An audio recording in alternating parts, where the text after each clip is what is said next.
या चॅप्टरमध्ये आपण बरेचसे फिजिकल क्वांटिटीज आपण स्टडी करतोय आणि आपण पाहिलं होतं की फिजिकल क्वांटिटीज दोन टाईपच्या आहेत. The first category is what we call it as fundamental. Okay, fundamental quantities. The quantities which do not depend on any other physical quantity for their measurement, they are called as fundamental quantities. And the second category is of derived.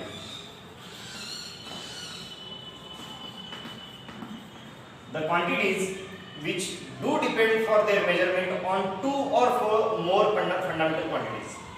ज्या quantities fundamental quantities वरती depend करतात त्यांना आपण काय म्हणतो? Derived quantities. Okay, हे definitions आपण basically बघितलेल्या होत्या. And the units used for the measurement of fundamental quantities, they are called as fundamental units. And the units which are used to measure the derived quantities, they are called as derived units. आणि आपण हे पाहिलं होतं की in SI system there are basically 7 fundamental quantities. Okay, rest of all the physical quantities they are derived.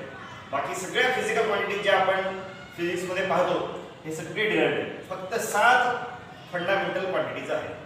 ते कोणते, ते कसे मेजर केले जातात हे आपण बघितलेलं होतं. आजच्या लेक्चरमध्ये आपण खास करून डिराइव्ड क्वांटिटीज कोणकोणत्या आहेत, त्याचे युनिट्स काय असतात and how they depend on the fundamental quantity, हे फंडामेंटल क्वांटिटीज वरती कसे डिपेंड करतात हे आपण डिस्कस करणार आहोत. ही डिपेंडन्सी जी आहे, the dependency of derived quantities on the fundamental quantities, it can be expressed by dimensions.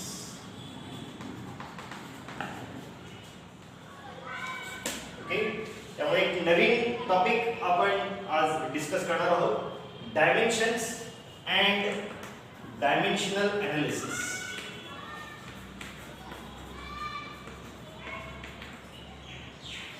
Okay, dimensions and dimensional analysis. Now what is mean by dimensions? Dimensions of a derived quantity that will give you how this derived quantity depend on the fundamental quantities. ही कुठलीही physical quantity जी derived आहे, जी fundamental quantity वरती depend करते आपण असं म्हणतो, ती कशी depend करते हे आपण डायमेन्शन्सने इंडिकेट करू शकतो. आता ह्याची बेसिक डेफिनेशन काय, what is mean by dimensions. Dimensions हे वर्ड तुम्ही बऱ्याचदा यूज पण केलेलं असेल. 2D 3D पिक्चर्स असं पण म्हणतो, त्यातला तो D जो आहे, that D stands for dimensions. Okay, पण तिथे जे डायमेन्शन्स आहेत ते स्पेस मधले डायमेन्शन्स आहेत. 3D मूवी ज्याला आपण काय म्हणतो, it is having XYZ 3 coordinates, त्याला 3 कोऑर्डिनेट्स असतात. नॉर्मल आपण जी मूवीज किंवा पिक्चर्स बघतो हे सगळे 2 डायमेन्शन मध्ये असतात, एका डायमेन्शन मध्येच कन्फाईन्ड असतात. पण जेव्हा आपण 3D मूवी पाहतो तेव्हा एक स्पेसिफिक तुम्हाला स्पेक्स दिले जातात. त्या गॉगल्स जेव्हा तुम्ही घालता तेव्हा तुम्हाला एक तिसरा डायमेन्शन, त्याला एक डेप्थ सुद्धा तुम्हाला दिसते. Okay, so it is having 3 dimensions असं आपण त्यावेळी म्हणतो. त्याच पद्धतीने इथे पण कुठल्याही डिराइव्ड क्वांटिटीला आपण डायमेन्शन्सने रिप्रेझेंट करतो. हे डायमेन्शन्स म्हणजे काय, तर आपण पाहतो की कोणतेही डिराइव्ड क्वांटिटी जेव्हा आपण युनिट लिहितो, okay, the unit of any derived quantity depends on the fundamental units. Fundamental units वरती ती डिपेंड करते. ओके, एक एक्झाम्पल घेऊ आणि मग नंतर डेफिनेशन कडे जाऊ. For example, suppose we are having velocity. What is the expression for velocity? Velocity is nothing but displacement upon time. Okay, displacement upon time. That's why the unit of velocity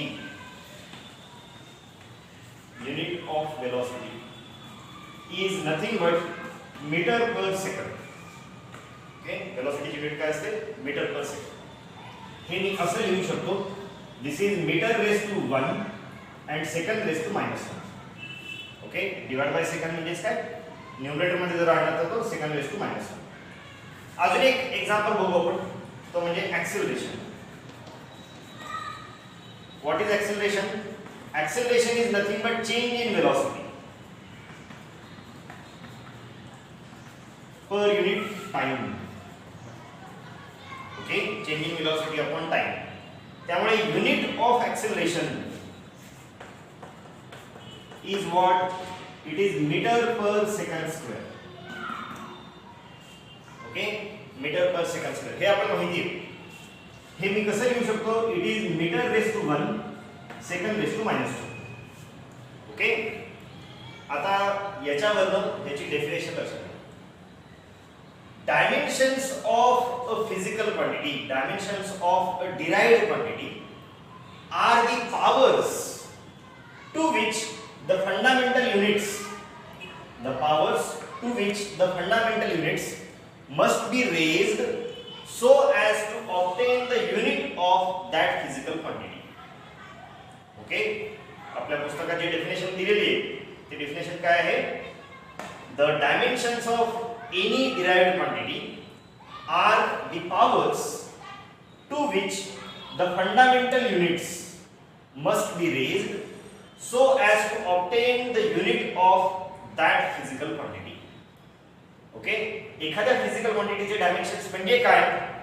तर त्या physical क्वांटिटीचे जे units लिहायचं जर असेल, त्या physical क्वांटिटीचं जर unit लिहायचं असेल तर तुम्हाला फंडामेंटल युनिट्सच्या युनिट्सना काहीतरी पॉवर्स घ्यावे लागतील. फंडामेंटल युनिट्सना काहीतरी पॉवर्स द्यावे लागतील. हे पॉवर्स म्हणजेच डायमेन्शन्स. ओके, आता हे डायमेन्शन्स लिहिण्याची टेक्निक आहे. ह्याच्यासाठी काही स्टँडर्ड सिम्बॉल्स आपण वापरतो. ओके, आता हे सिम्बॉल्स युनिटच्या सिम्बॉल्स पेक्षा वेगळे आहेत. ओके, फंडामेंटल युनिट्स ते वेगळे आणि डायमेन्शन्स वेगळे. Okay, fundamental quantities, 7 fundamental quantities, they are represented by the following dimensional symbol. आपल्याला माहिती आहे की 7 फंडामेंटल क्वांटिटीज, त्या सगळ्यांना काही ना काही डायमेन्शनल सिम्बॉल असणार आहे. The first one is length. In dimensions, in dimensional analysis, length is represented by capital L. Okay, second one is mass. It is represented by capital M. Third one, that is the time. It is represented by capital D. Okay, एक लक्षात घ्या, आपण हे units बघत नाही आहोत. These are dimensions. आपण units पाहिलेले होते. Length is measured in terms of meter, mass is measured in terms of kilogram, time is measured in terms of second, आणि त्याचा सिम्बॉल्स पण पाहिले होते. हे सिम्बॉल्स आहेत ते डायमेन्शन्स रिप्रेझेंट करण्यासाठी. Okay, fourth one, that is the absolute temperature.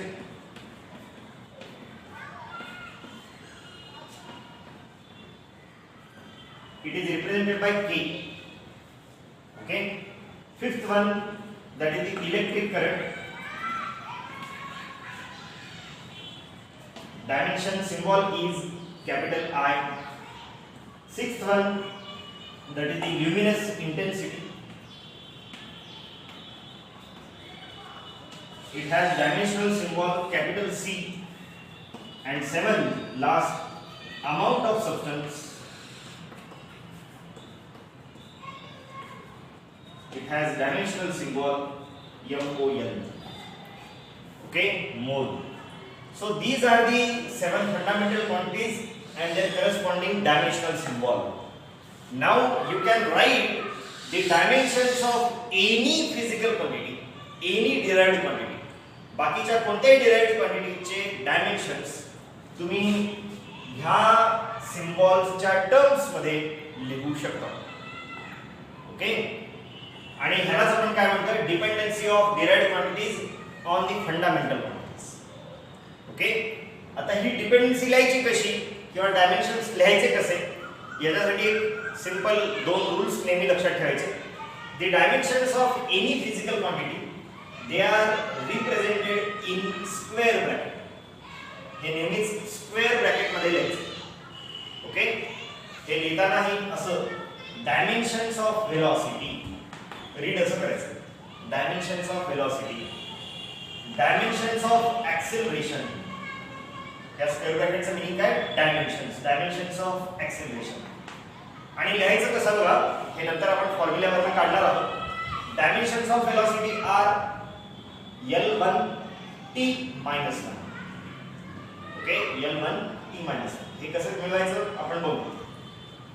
हे ऍक्च्युअली याचा मीनिंग काय होतं, L1t -1 म्हणजेच काय मीटर रेस टू 1 म्हणजेच काय length raise to 1, second raise to -1 म्हणजे time raise to -1. Okay, dimensions of acceleration काय येणार आहे बाय डिफॉल्ट, तुम्हाला इथे लक्षात आलं असेल आता. मीटर रेस टू 1 म्हणजेच काय length raise to 1, second raise to -2 म्हणजेच काय t रेस टू -2. ओके, आता याचं रूल्स काय बघा लिहिताना. The dimensions are always written in square bracket.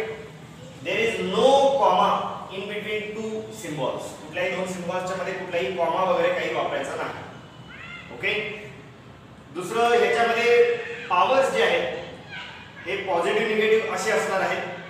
सगळे टर्म्स हे न्यूमरेटर मध्येच असणार आहेत. कुठलाही टर्म डिनॉमिनेटर मध्ये ठेवायचा नाही. युनिट्स लिहिताना तुम्ही डिनॉमिनेटर मध्ये ठेवू शकता.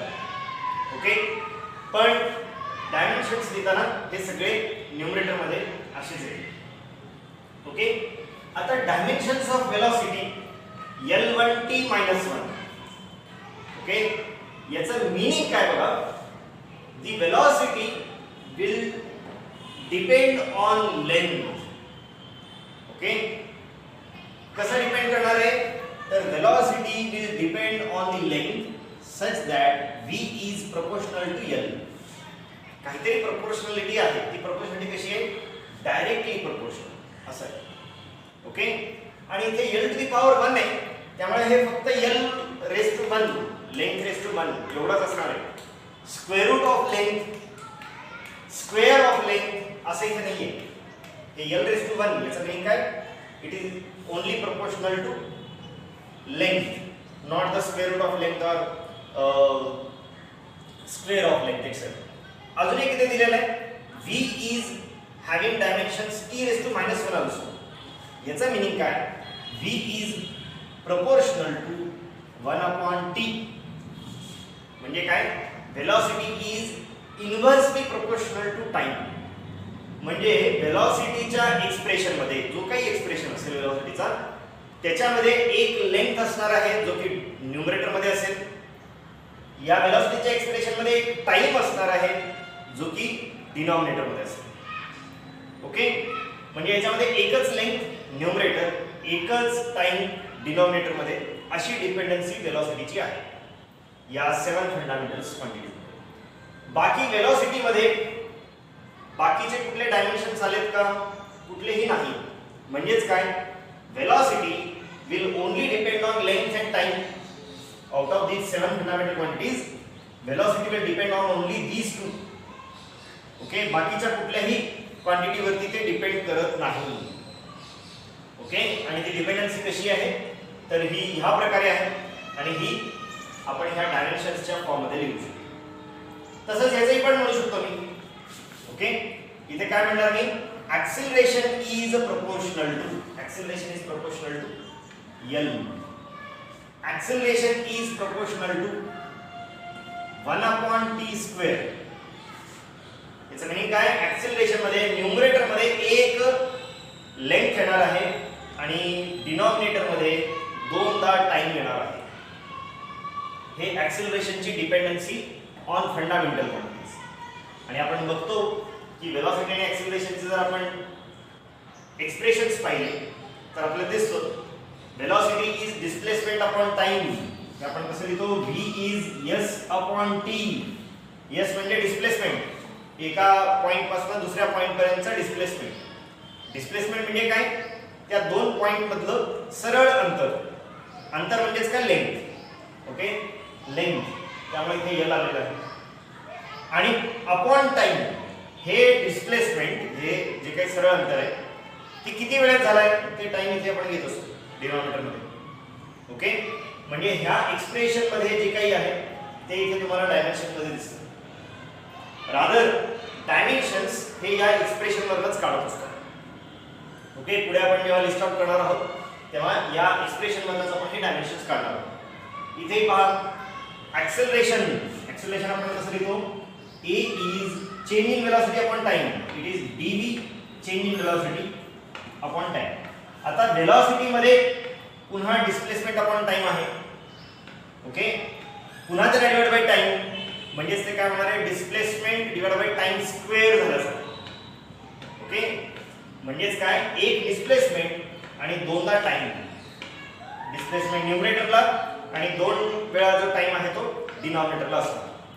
ही डिपेंडन्सी तुम्ही इथे दाखवू शकता. ते तुम्हाला फॉर्म्युलामध्ये पण दिसतंय आणि डायमेन्शन्स मध्ये पण दिसतंय. So dimensions are nothing but the powers to which the fundamental units must be raised so as to obtain the unit of that physical quantity. Okay, and what the dimensions will represent? Dimensions will represent how the given physical quantity will depend on the fundamental quantities. Okay, and this relation, that dependency, it is expressed in terms of square bracket without any commas using these symbols. या symbols च्या सहाय्याने हे दाखवलं जातं.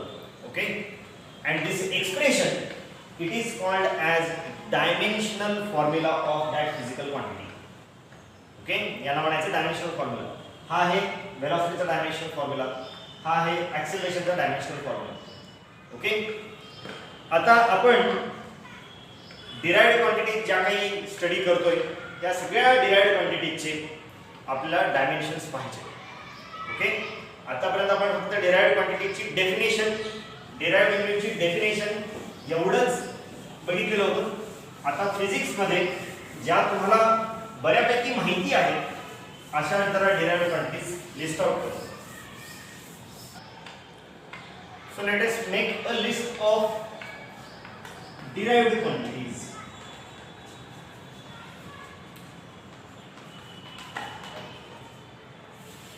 Okay, एक आपण list करणार आहोत. याच पद्धतीने तुम्ही पण वहीमध्ये ही लिस्ट करा. तुमच्या वहीच्या पेज मध्ये कॉलम्स करा ह्या प्रकारे. काय काय, first one is the derived quantity. Okay, it's formula,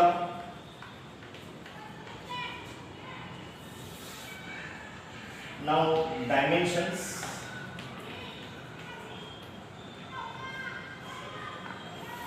and then its SI unit. असे 4 कॉलम्स तुमच्या वहीच्या पेजवरती करा आणि याच पद्धतीने ते लिहून घ्या. The first derived quantity, that is the area. Okay, तुम्ही कोणत्याही साइज शेपची एरिया जेव्हा काढता तर तुम्हाला नेहमी जाणवलं असेल, whenever you find the area there is multiplication of two lengths. दोन लेंथची मल्टिप्लिकेशन आपण करत असतो. मी ते फक्त एक्झाम्पल म्हणून लिहितोय की for example area of circle काय असते, it is pi R square. दोनदा रेडियसचं multiplication. Area of square it is a square, side square म्हणजे पुन्हा दोनदा लेंथचं मल्टिप्लिकेशन. एरिया ऑफ रेक्टेंगल तुम्ही कोणतेही बघा, it is length into breadth, दोन लेंथचं multiplication. Okay, area of sphere, three dimensional object आहे. ओके, पण त्याची एरिया किती असते, इट इज 4 पाय आर स्क्वेअर, पुन्हा दोन लेंथचं multiplication. So any area, okay, it depend on the multiplication of two lengths. Okay, कोणत्याही एरियासाठीचा जेव्हा तुम्ही फॉर्म्युला लिहिता, it is proportional to the product of two lengths. Okay, it is proportional to length 1 into length 2. Okay, it is proportional to length 1, length 2. Therefore, what will be dimensions of area? Area साठी symbol आपण generally capital A किंवा capital S वापरतो. Dimensions of area, read कसं करायचं बघा. Dimensions of area equal to L2, कारण याच्यामध्ये काय आहे, दोन लेंथचं मल्टिप्लिकेशन आहे, म्हणजे दोनदा न्यूमरेटरमध्ये लेंथ येणार म्हणजे L2.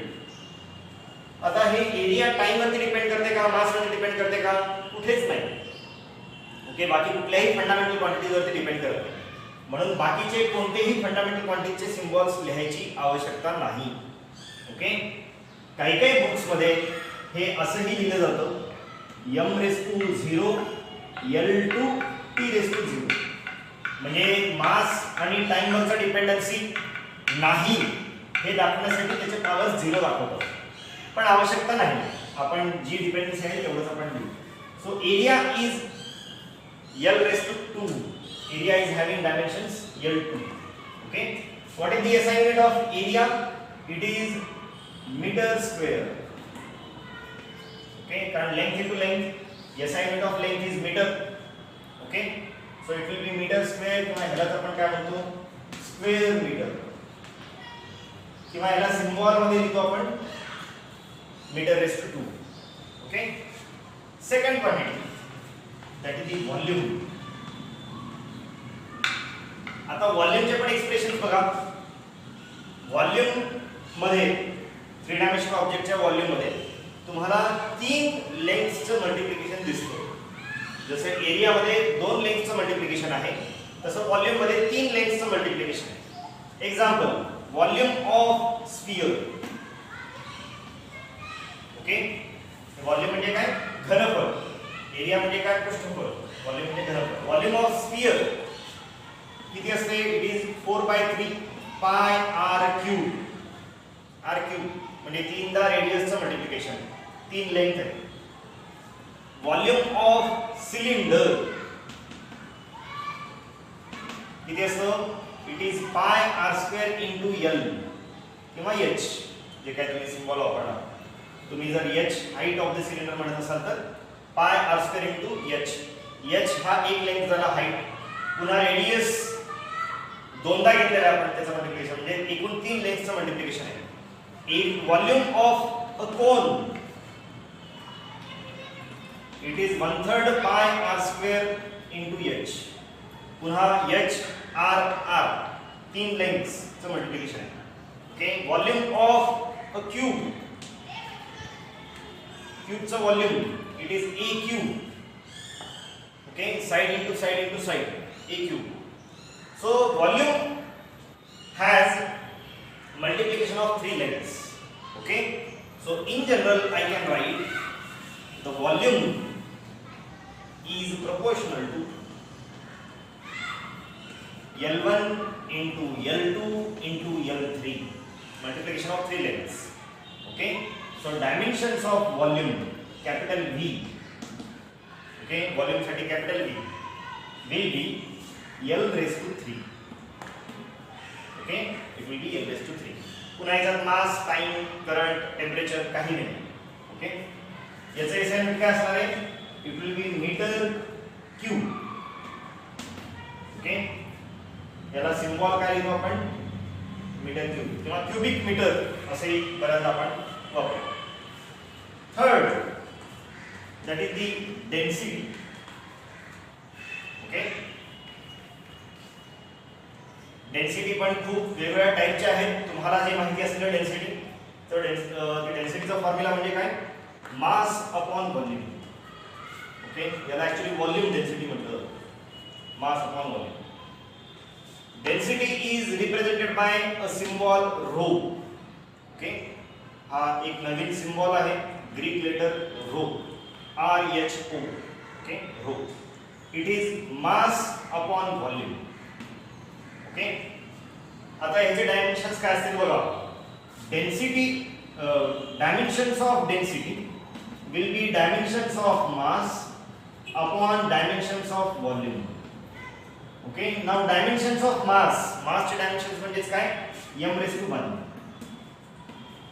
Divide by dimensions of volume, व्हॉल्यूमचे डायमेन्शन्स काय? L3. आणि आपण बघितलंय डायमेन्शन लिहित असताना डिनॉमिनेटर मध्ये काय ठेवायचं नाही, जे काय आहे ते सगळं न्यूमरेटरला घेऊन जायचं. L3 डिनॉमिनेटरला आहे, तो वरती गेला तर काय होईल? न्यूमरेटरला गेला तर L⁻3. So dimensions of rho will be m1 l minus 3. Okay, m1 l minus 3. Okay, so these are the dimensional formula. हे जे आहे हे dimensional formula.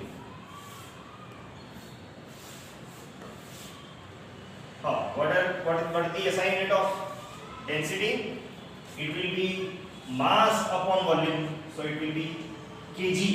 Current mass has SI unit kilogram and volume has SI unit meter. So it is kg per meter cube. काही काही ठिकाणी हे kg meter raised to -3 असे लिहितो. Okay, it is one and the same. Next, speed. स्पीडलाच एक parallel quantity त्याच्यासारखी पण थोडासा फरक आहे ते म्हणजे व्हेलॉसिटी. ओके, या दोन्हीमध्ये नेमका फरक काय आपण नेक्स्ट चॅप्टर्स मध्ये बघणार आहोत. Speed is distance travelled per unit time आणि व्हेलॉसिटीला त्याच्यासारखाच एक्सप्रेशन आहे, फक्त हे डिस्प्लेसमेंट अपॉन टाइम. ओके, दोन्हीमध्ये फरक काय असतो अगदी थोडक्यात सांगायचं झालं की सपोज हा ए पॉइंट आहे आणि हा बी पॉइंट. ओके, डिस्प्लेसमेंट म्हणजे काय, A to B straight line. Okay, या पॉइंट पासून स्टार्ट केलं बी पर्यंत गेलो. ओके, हा मिनिमम डिस्टन्स असणार आहे ए आणि बी मध्ये. ओके, हा जो काही लेंथ असणार आहे ए टू बी हे म्हणजे magnitude of the displacement. Okay, displacement म्हणजे कमीत कमी अंतर दोन पॉइंट्स मध्ये. ओके, आणि याला एक डायरेक्शन पण असते, हे ए टू बी मोजायचं का बी टू ए. ओके, तसं डिस्टन्सला नाहीये. डिस्टन्स तुम्ही कोणताही घेऊ शकता.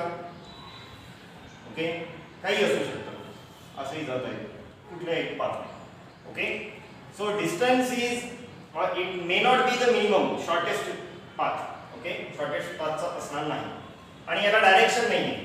तो ए टू बी घ्या किंवा बी टू ए घ्या, कुठल्याही पद्धतीने घ्या. ओके, पण बेसिकली दोन्हींच्या ह्याच्यामध्ये काय आहे बघा, it is some length divide by time, some length divide by time. Okay, याच्याबद्दल डिटेल आपण पुन्हा नंतर बघणार आहोत. So we commonly represent it as V, speed असेल किंवा velocity. It is S upon T. S म्हणजे डिस्प्लेसमेंट किंवा डिस्टन्स सुद्धा आता आपण कॉमन सिम्बॉल वापरू, divide by time. Okay, so dimensions of velocity are dimensions of displacement divided by dimensions of time. Dimensions of displacement. Displacement means काय? It is a length. So it is having l raised to 1 as a dimension. Time t raised to 1. Now t raised to 1 is in the denominator. Take it to numerator. Therefore, dimensions of velocity are l1 t minus 1. Okay. These are the dimensions of velocity. SI unit काय असणार आहे, velocity is distance upon time, so it has unit meter per second or which is also written as meter second raised to minus 1. Okay, next quantity, that is the acceleration. How acceleration is defined? Acceleration is nothing but change in velocity upon time. याच्यात change महत्वाचा आहे. Okay, velocity मध्ये change होते, that change divide by time. Okay, आणि हे represent कसं करतो आपण, ए चेंज इन वेलोसिटी हे आपण डीव्ही असं लिहितो. ओके, चेंज इन वेलोसिटी म्हणजे काय, डीव्ही. हे डी इंटू व्ही असं नाही, डीव्ही हा एक दोन्ही मिळून एक सिम्बॉल आहे. Okay, DV upon change in time किंवा time it is represented as DT. Okay, so it is dp by dt. Therefore, dimensions of acceleration are dimensions of change in velocity divided by dimensions of time. आता dimensions of change in velocity, change in velocity म्हणजे काय असणार आहे, एक प्रकारे velocities असणार आहे, बरोबर का. चेंज म्हणजेच काय, झालेला बदल. velocity मध्ये जो काही बदल असणार आहे तो एक velocities असणार आहे. Okay, so it will have the dimensions l1 t minus 1 velocity dimensions divided by time. म्हणजेच काय T1. आता हे T1 डिनॉमिनेटरचा वरती गेला तर तो T⁻⁻1 होईल आणि T-1 म्हणजे किती होणार आहे T-2. So dimensions of acceleration will be L1 T-2. लक्षात येतं का बघा, डिनॉमिनेटर मध्ये T⁻1 आहे, हा जर न्यूमरेटरला गेला तर T⁻1 होणार. इथे ऑलरेडी T⁻1 आहे, अजून एक T⁻1 into T⁻1 म्हणजेच काय T⁻2. So these are the dimensions of acceleration, ॲक्सिलरेशनचे dimensions. Okay, SI unit it is change in velocity upon time.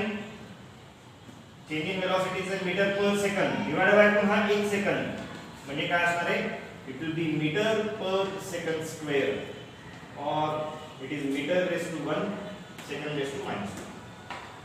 Okay, next momentum. Momentum ह्याला आपण लिनियर मोमेंटम असे म्हणतो. ओके, अँग्युलर मोमेंटम तुम्हाला 12वी येणार आहे, तिथे आपण पाहतो ते लिनियर मोमेंटम.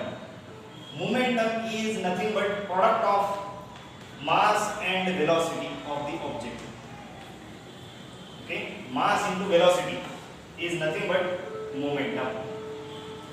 त्याचा फॉर्म्युला असणार आहे P = m × v, small p. Okay, इथे स्मॉल p नोटेशन आहे momentum say.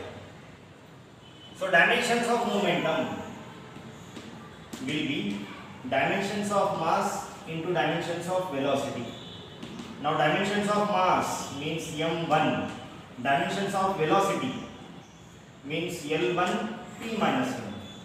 So dimensions of P will be m1 L1 T-1. Okay, so these are the dimensions of linear momentum. Okay, linear momentum चे dimensions किंवा हा dimensional formula. What will be SI unit? It is mass into velocity.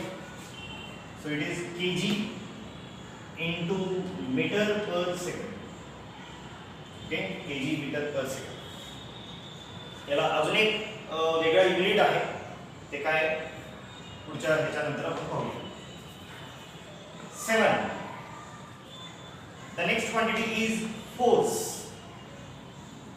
Force basic definition काय बघा force ची basic definition तुम्हाला Newton second law मध्ये झालेली आहे. Force is defined as change in momentum per unit time. Okay, change in momentum per unit time. Force F is equal to dp, change in momentum upon time, change in time. Okay, ही basic definition आहे. Force साठी दुसरा एक formula सुद्धा तुम्हाला जो माहिती आहे. Force is nothing but product of mass and acceleration. हे जास्त माहिती असतं आपल्याला. ओके, आणि आपण लिहितो हे असं F is equal to m × a. Actually हा फॉर्म्युला या फॉर्म्युल्यावरून डिराइव्ह केला. Okay, force is equal to mass into acceleration. हे आपण नंतर पाहणार आहोत 3rd 4th चॅप्टर मध्ये आपण.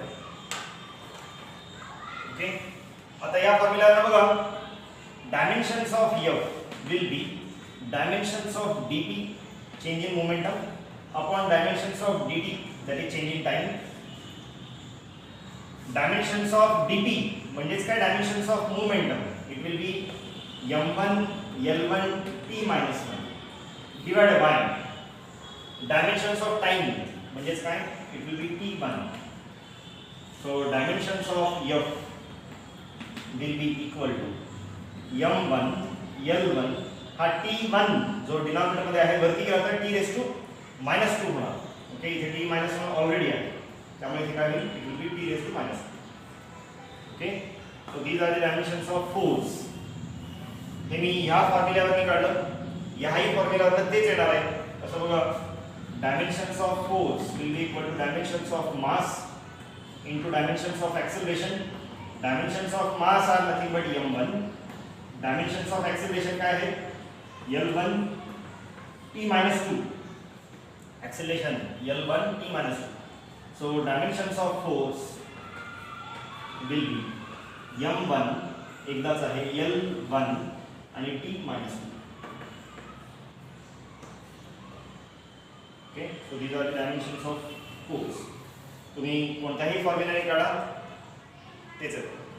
ओके, आता फोर्सचं युनिट काय SI तर तुम्हाला इथे लक्षात येईल किंवा ह्या याच्यावरून आपण काढलं तरी लगेच तुम्हाला लक्षात येईल. Force is mass into acceleration. मासचं युनिट काय असणार आहे kg. ॲक्सिलरेशनचं युनिट काय metre per second square. Okay, so SI unit of force is kg metre per second square आणि ह्याच युनिटला आपण एक स्पेसिफिक नाव देतो that is the newton. Okay, ज्याच्यासाठी सिम्बॉल आपण वापरतो कॅपिटल N. ओके, ज्याच्यासाठी सिम्बॉल आहे capital N, newton. So 1 newton force is nothing but 1 kg metre per second square. Okay, आता ह्या युनिटवरनं मी हे युनिट जरा मॉडिफाय करू शकतो. कसं करता येईल बघा. kg metre per second square is newton. Okay, या ह्याच्यावरनं मी असं लिहू का की kg metre per second will be equal to newton into second. म्हणजे इकडचा 1 सेकंद जो डिनॉमिनेटर मध्ये आहे तो मी इकडे नेला तर ते न्यूटन इनटू सेकंड. म्हणजे kg मीटर पर सेकंड म्हणजेच काय it is newton into second. त्यामुळे एक नवीन युनिट लिनियर मोमेंटमला मिळालं. Okay, linear momentum can be measured in kg metre per second which is equivalent to newton into second. Okay, एक नवीन unit. Next quantity that is the work done. Work done is what it is force into displacement.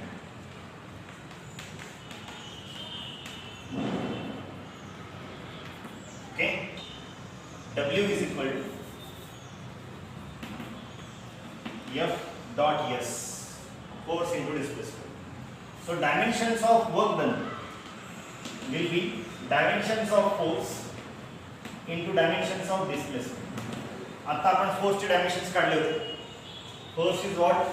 It is having dimensions m1, L1, t minus 2 into dimensions of displacement. Displacement is a length. So it is having dimension L1.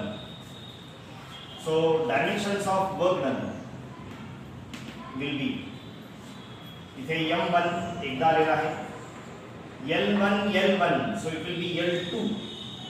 Okay, L1 into L1 so it will be L raised to 2 L square दिला आपण t raised to minus 2.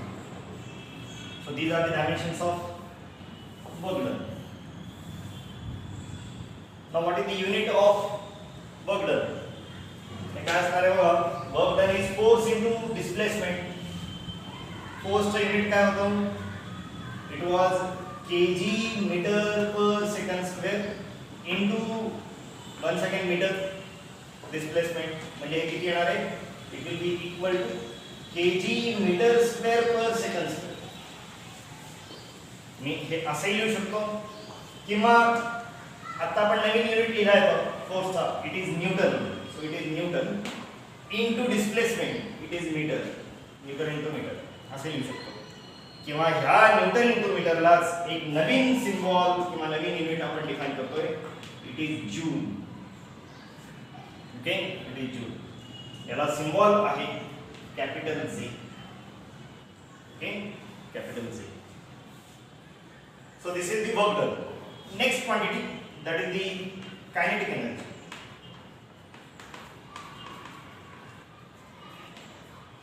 Kinetic energy चं expression आपल्या सगळ्यांना माहिती आहे की E is half mv square.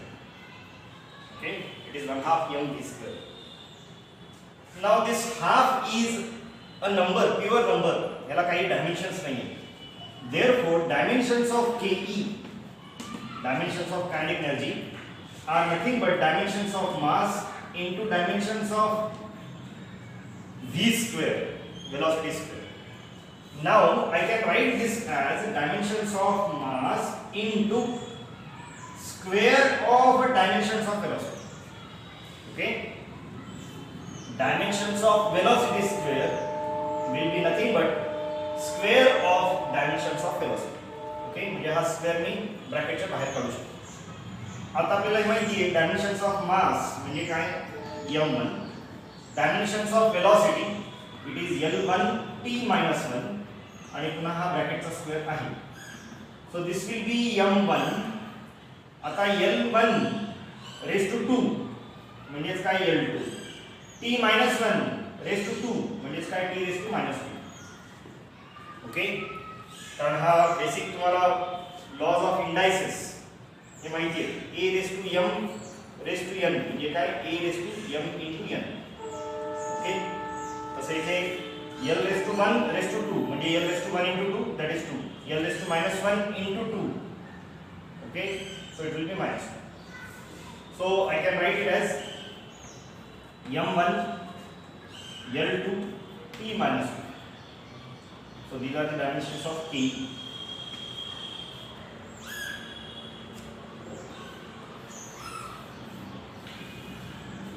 Okay, dimensions of t. What is the unit of kinetic energy? It is once again same, that is the joule. आणि पुन्हा basic हे आहे जूल म्हणजेच न्यूटन into मीटर. Okay, symbol capital J. अजून एक parallel quantity ती म्हणजे पोटेन्शियल एनर्जी.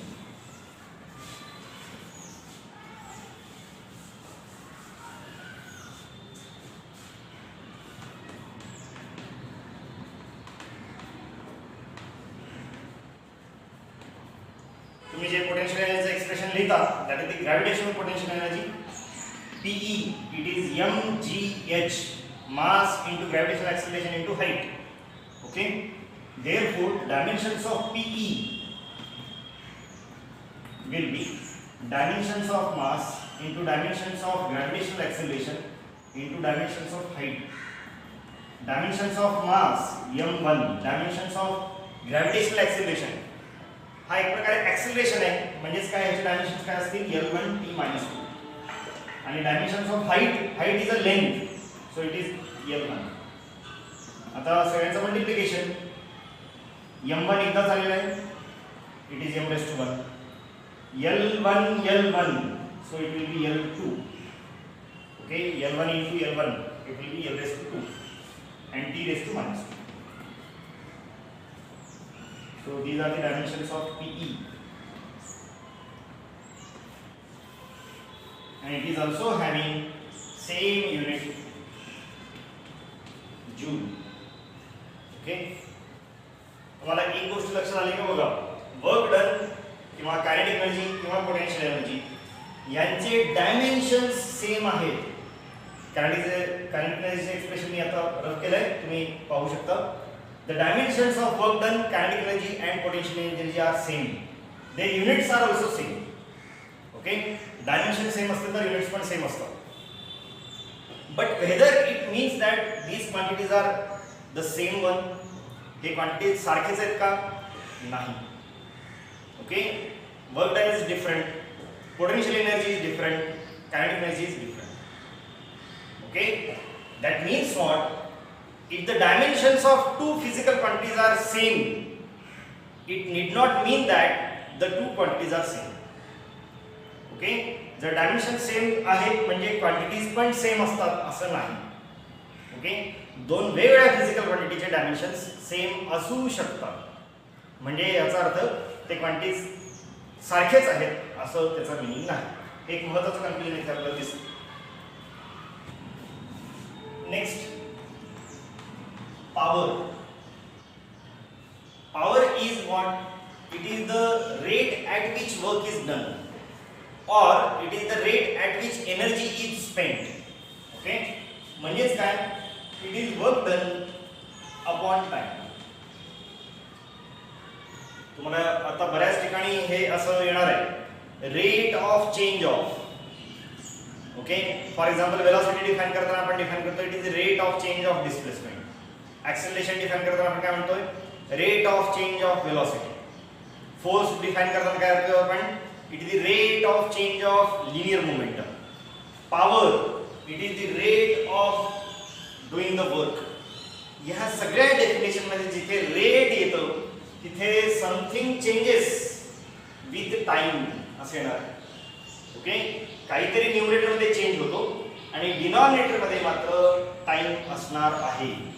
ओके, हे रेट जिथे जिथे येतं तिथे हे लक्षात ठेवायचं. सो पॉवर याच्यासाठी नोटेशन आहे capital P. It is equal to dw change in work upon time. तुम्ही तिथे एक्सप्रेशन एनर्जीचा लिहिला तरी काही फरक नाही पडणार dimensions. Okay, so dimensions of power will be dimensions of dw change in work upon dimensions of time. Dimensions of work आता आपण मिळवले होते m1 l2 t minus t divided by time t1. So dimensions of power will be t1 जो denominator मध्ये आहे तो वरती गेला तर t raised to -1, t raised to -2, t raised to -1 म्हणजे t raised to -3 म्हणजे हे काय होईल, will be m1 l2 t raised to -3. Okay, dimensions of power. Symbol याचा युनिट काय असणार आहे, power is work done per minute time म्हणजेच काय, it will B joule per second. Okay, joule per second, कारण वर्क डन इज हॅविंग याचा unit joule, time पर second. यालाच एक नवीन युनिट ज्याला आपण म्हणतो वॅट. जेम्स वॅट आपल्या सगळ्यांना माहिती आहे, त्याच्या नावाने हे युनिट आलेलं आहे पॉवरचं. वॅट याला सिम्बॉल आहे कॅपिटल W. ओके, पॉवरचा एक दुसरा फॉर्म्युला पण आहे. Power is nothing but force into velocity. Okay, capital P is F into V. ह्याही एक्सप्रेशन तुम्हाला ते डायमेन्शन्स मिळतील. काढून बघू आपण. Dimensions of power will be dimensions of force into dimensions of velocity. Dimensions of force m1 l1 t minus 2. Dimensions of velocity l1 t minus 1. So it will be m1 once, l1 l1, so it will be l2. Okay, it is a t minus 2 t minus 1 t minus 3. त्यामुळे formula तुम्ही कोणताही use करा, त्या physical क्वांटिटीचे dimensions हे same यायलाच पाहिजे. Okay, unit हेच असणार आहे काय. Okay, so this is the power. Next quantity that is the pressure. Pressure is nothing but force per unit area, per unit normal area. Force upon area is nothing but pressure. याच्यासाठी सुद्धा notation capital P च वापरतोय मी, पण ते confuse करू नका. Power साठी सुद्धा आपण कॅपिटल P वापरतोय, प्रेशर साठी सुद्धा कॅपिटल P वापरतोय. फिजिक्स मध्ये एवढे क्वांटिटीज आहेत की नोटेशन्स आपल्याला कमी पडतात. ओके, त्यामुळे आपण इथे सिम्बॉल एकच वापरतो. एकाच नावाची अनेक माणसं असू शकतात, त्याप्रमाणे एकाच सिम्बॉलचे वेगवेगळ्या क्वांटिटीज असू शकतात. Okay, so pressure it is force upon area, it is F upon E. Dimensions of pressure will be dimensions of force divided by dimensions of area. Dimensions of force m1 l1 t minus 2 divided by dimensions of area l2. Okay, हा l2 जो denominator मध्ये आहे तो जर न्यूमरेटरला गेला तर काय होईल, l raised to -2. इथे ऑलरेडी l1 आहे आणि न्यूमरेटरला आलेला l raised to -2. l1 into l raised to -2, it will be l raised to -1. So dimensions of pressure will be m1 as it is l raised to -1 t raised to -2.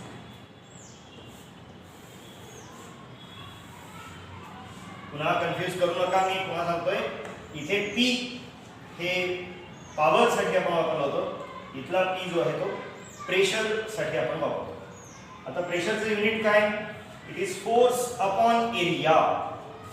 So it is newton per square metre. Newton per metre square. Okay. आणि ह्याला एक पुन्हा special unit नाव आहे. It is pascal. Okay. Symbol PA. Pascal.